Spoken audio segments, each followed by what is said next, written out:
বাংলার হৃদয়ে এক অলৌকিক স্থান, যেখানে বিশ্বাস আর ভক্তি একসঙ্গে মিশে আছে। এই স্থান তারাপীঠ। বীরভূম জেলার এই মন্দির শুধু একটি তীর্থ নয়, এটি হলো ভক্তদের কাছে জীবন্ত দেবীর আবাসস্থল। মা তারা, যিনি দেবী কালী রূপে এখানে বিরাজ করে আছেন, তার প্রতিদিন যারা দর্শনে লক্ষ লক্ষ মানুষ ছুটে আসেন। তারাপীঠ নামটি এসেছে তারা অর্থাৎ দেবী তারা, আর পীঠ মানে সতীর পীঠ। কথিত আছে সতী দেবীর দেহের তৃতীয় নয়ন বা চোখের এই স্থান পড়েছিল, তাই এটি ৫১ সতীপীঠের মধ্যে অন্যতম এখানে, যেখানে মা নিজে তারা রূপে পূজিত হন। পশ্চিমবঙ্গের বীরভূম জেলার এক ছোট্ট গ্রাম, কিন্তু তার নাম শুনলেই সারা শরীরে কাঁটা দেয় আর ভেসে আসে ধূপের গন্ধ, ঘণ্টার ধ্বনি আর এক অপার শক্তির অনুভূতি। এখানে নাকি আজও দেবী তারা অলৌকিক শক্তির অনুভব করা যায়। যেখানে ভক্তরা প্রার্থনা করে মুক্তির, আর তান্ত্রিকেরা যেখানে খুঁজে পরম সত্যের, এখানেই বিরাজ করে আছেন মা তারা, করুণাময়ী, ভয়ঙ্কর অথচ মায়ারূপে। এই সেই স্থান যেখানে মা তারা শিবের বুকে আসীন হয়ে রক্ষা করেন সমগ্র সৃষ্টি, যেখানে প্রতিটি প্রদীপের আলো, প্রতিটি ঘণ্টার ধ্বনি যেন বলে, হয় না, মা তোমার পাশে আছেন। আজ আমরা সেই রহস্যময় পবিত্র ভূমি তারাপীঠ মন্দিরের ইতিহাস, কাহিনী ও অলৌকিক শক্তির সন্ধানে। আজকের গল্প তারাপীঠ মন্দিরের ইতিহাস। দ্য আনসিন স্টোরির পক্ষ থেকে আমরা একটি নতুন ভিডিও নিয়ে চলে এসেছি। আজকের ভিডিওতে কথা হবে বাঙালির আবেগ, আমাদের চেনা পরিচিত মন্দির তারাপীঠ মন্দির নিয়ে। তাহলে চলুন শুরু করি অদ্ভুত ভক্তিময় যাত্রা। হিন্দু পুরাণ অনুযায়ী দেবী সতী যখন নিজের পিতার যজ্ঞকুণ্ডে আত্মাহুতি দেন, তখন শোকাহত ভগবান শিব তার দেহ কাঁধে নিয়ে তাণ্ডব নৃত্য শুরু করেন।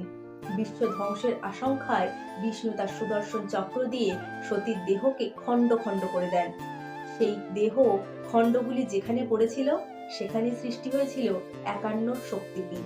বিশ্বাস করা হয় সতীর ত্রিনয়ন এই স্থানে পতিত হয়েছিল, তাই এই স্থানটির নাম হয় তারাপীঠ, অর্থাৎ দেবী তারার পীঠস্থান।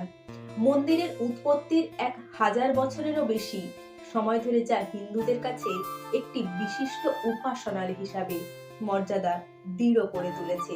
মন্দিরের স্থাপত্য ঐতিহ্যবাহী বাংলার রীতির প্রতিফলন, যা জটিল খোদাই এবং ভাস্কর্য দ্বারা সুসজ্জিত।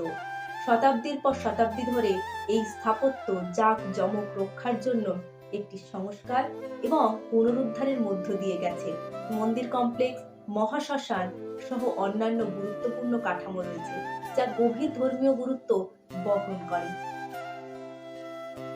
তারাপীঠ মন্দির হিন্দুদের কাছে অত্যন্ত ধর্মীয় তাৎপর্যপূর্ণ, যা প্রতি বছর হাজার হাজার তীর্থযাত্রীকে আকর্ষণ করে। মন্দিরটি বিভিন্ন আচার অনুষ্ঠান এবং উৎসবের সাথে জড়িত, যার মধ্যে রয়েছে বার্ষিক তারা জয়ন্তী, যা দেবীর আবির্ভাবকে উদযাপন করে। ভক্তরা বিশ্বাস করেন যে তারাপীঠে পুজো করলে আধ্যাত্মিক পরিপূর্ণতা এবং ঐশ্বরিক আশীর্বাদ আসে। পবিত্র দ্বারকা নদীর কাছে মন্দিরের সান্নিধ্য এই পবিত্রতা বৃদ্ধি করে। অন্যদিকে আশেপাশের শ্মশানে মুক্তি স্থান হিসাবে সম্মান করা হয়। বর্তমানে তারাপীঠ মন্দিরের ইতিহাস ১৯ শতকের মধ্যভাগে শুরু হয়। এক ব্রাহ্মণ সাধক ভানু পণ্ডিতের স্বপ্নাদেশ পান। মা তারা তাকে নির্দেশ দেন এই স্থানে মন্দির নির্মাণ করতে। দেবীর নির্দেশ মতো ভানু পণ্ডিত মন্দির নির্মাণ করেন। ছোট হলেও এই মন্দিরের ভিতর বিরাজ করে আছেন অলৌকিক শক্তির অধিষ্ঠাত্রী মা তারা। প্রতিদিন হাজার হাজার ভক্ত এসে তার দর্শনের শান্তি লাভ করে। উত্তরমুখী আটচালা মন্দির ইট হইতে নির্মিত। এর ভিতরে দেওয়াল বেশ মোটা। উপরিভাগের শিখর পর্যন্ত একাধিক ধনুকাকৃতির খিলান উঠেছে। চারচালার উপরে চার কোণে ৪টি ছোট ছোট চূড়া অবস্থিত। মন্দিরের চূড়ায় একটি তামাক পতাকা সহ ত্রিশিলার ৩টি পদ্ম ভেদ করে উঠেছে। মন্দিরের প্রবেশের মধ্যে খিলান দুর্গার প্রতিকৃতিও রয়েছে। উত্তর দিকে বাম পাশে খিলানের উপর কুরুক্ষেত্রের যুদ্ধের ঘটনা, ভীষ্মের সরসজ্জা, অশ্বত্থামা হত প্রভৃতি মহাভারতের কাহিনী উৎকীর্ণ রয়েছে। মন্দিরের উত্তরে ভিতরের পূর্ব দিকে সীতাহরণ এবং অকাল বোধন, রাম ও রাবণের যুদ্ধের দৃশ্য এবং পশ্চিম দিকে কৃষ্ণলীলার চিত্র খোদিত।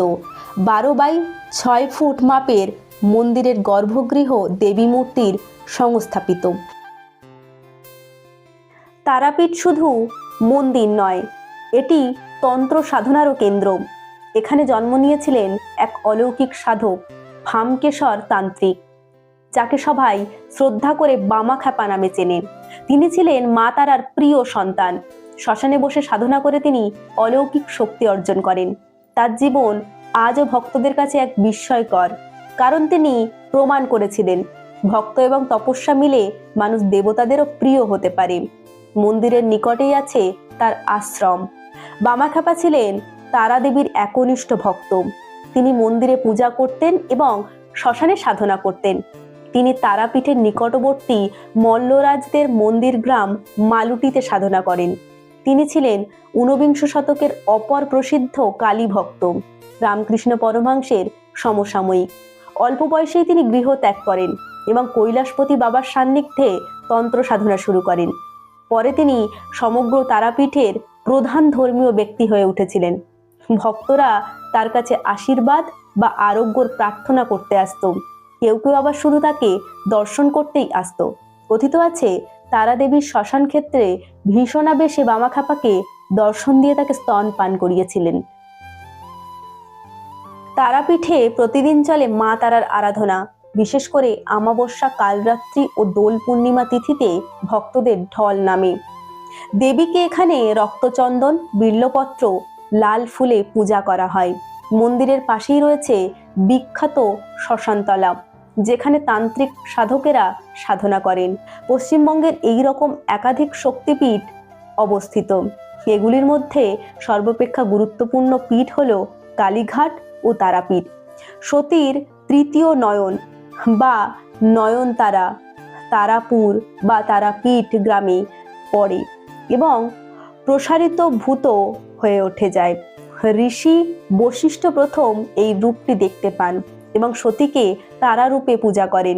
অপর একটি কিংবদন্তি অনুসারে সমুদ্র মন্থনের সময় হলাহল বিষ পান করার পর বিষের জ্বালায় শিবের কণ্ঠ জ্বলতে শুরু করে।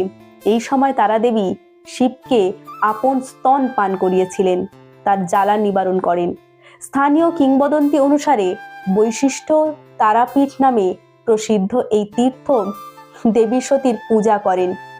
পীঠস্থানগুলির মধ্যে তারাপীঠ একটি সিদ্ধপীঠ, অর্থাৎ এখানে সাধনা করলে সাধক জ্ঞান, আনন্দ ও সিদ্ধ বা অলৌকিক ক্ষমতার প্রাপ্ত হয়। এই স্থানটি ভয় নয়, বরং মুক্তির প্রতীক। তারাপীঠ মানে শুধু একটি তীর্থস্থান নয়, একটি ভক্তি, বিশ্বাস আর অলৌকিকতার মেলবন্ধন। এখানে মা তারা নিজের ভক্তদের আহ্বানে সাড়া দেন, দুঃখ দূর করেন আর দেন আশীর্বাদ। এই কারণে বলা হয়, যে যায় তারাপীঠে সে খালি হাতে ফেরে না। জয় মা তারা।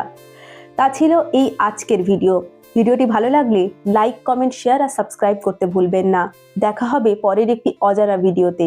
ততক্ষণ ভালো থাকুন, সুস্থ থাকুন, সাবধানে থাকুন। ধন্যবাদ।